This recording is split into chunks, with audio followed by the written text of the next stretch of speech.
Viewers, unfortunately, we're starting on a sad note. Good morning to you, viewers. Let's begin what's trending in Niger State, where at least 21 people have lost their lives after a deadly flood disaster ravaged two communities in the early hours of Thursday. Well, according to the Niger State Emergency Management Agency, the surge in floodwaters submerged and washed away over 50 residential houses, along with their occupants, including women and children. The flood was said to have been caused by a heavy downpour of rain. Let's take a look.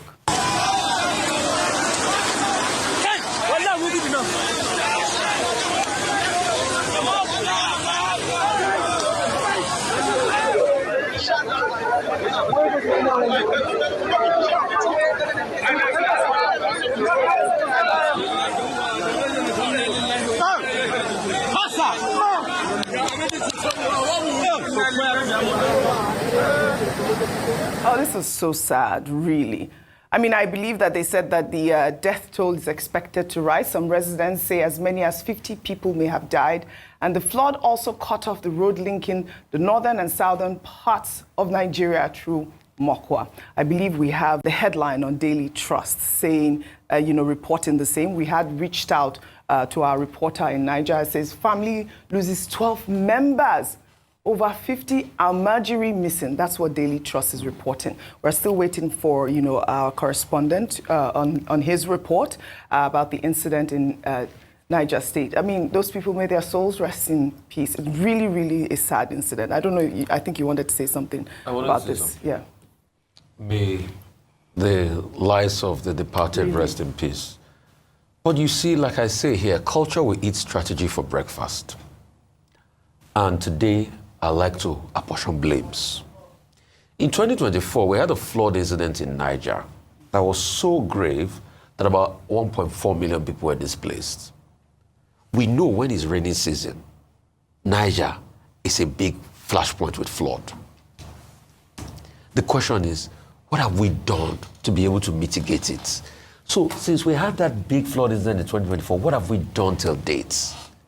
Houses were submerged in Mokwa. The road has been cut off. One of the questions I wanted to ask the minister is, what about the east-west road? Have we even been able to fix that road effectively? Because if you remember the floods of a couple of years ago that really affected the east-west road. So what have we been able to do? Were there warnings? What was the meteorological agencies doing? Do we have adequate preparation and humanitarian conditions to be able to help these people? Because we know it will happen every year.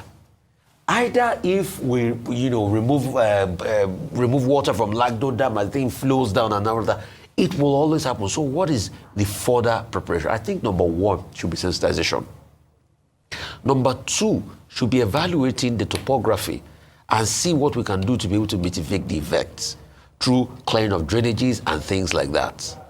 Number three should also be the use of AI to be able to effectively geographically map, one, two, predict potential weather patterns, and three, to be able to organize relief mechanisms in place to be able to help these people. This is it. So, as we speak today, what are the register of those missing? Yeah. What are we doing as regards humanitarian agencies? And fourthly, please, I would like all 1 million Nigerians, if we can donate to these victims. Yes. Absolutely. To be able to help them at a time like this. Right. It will happen again, but what are we doing to mitigate it? So you've done very well. The real embarrassment here is that this happens repeatedly. Yes. This has been the case for more than a decade. Every year when it is rainy season, there's something they call floodplains. Those floodplains on the banks of River Niger and River Benue are always affected. Now, about a decade ago, over 32 states of the Federation, as far as Delta and Edo State, were flooded, just because Nigeria is not prepared. So it's either during the rainy season, or it is during the time that Cameroon releases water from the Lagdo Dam. We have not been able to find an answer to the problem with the Lagdo Dam.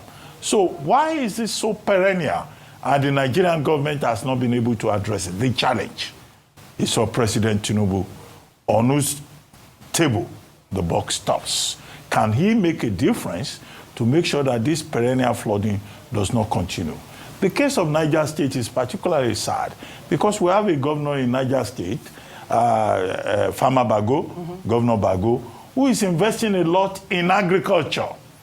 Now, when we have this problem of flooding, you measure it in terms of food insecurity. Many of the farms looking towards second harvest season, they are destroyed. And then all the achievements will be wiped out. This is why this flooding problem, whether it's in Niger State or Lagos State or Delta State or the floodplains of River Benue, should be considered a national emergency by a president who says he's committed to climate change and the environment. These are the issues, in my view. Can I just quickly say, just in one sentence, NEMA has launched a national preparedness and, what is it called? Preparedness and response campaign. They're going from state to state attempting to do so. They do that every year. They do it every year, but I'm just trying to say that they need to maybe re-strategize and see, because they actually had a stakeholders engagement just yesterday before this flood happened in Niger State.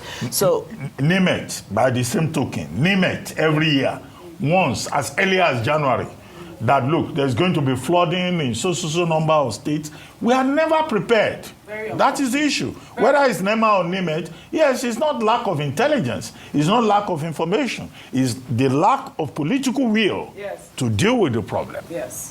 12 members of one family, 50 are Malgeri. That's what has been reported at Nigeria happened to them. Nigeria happened to them.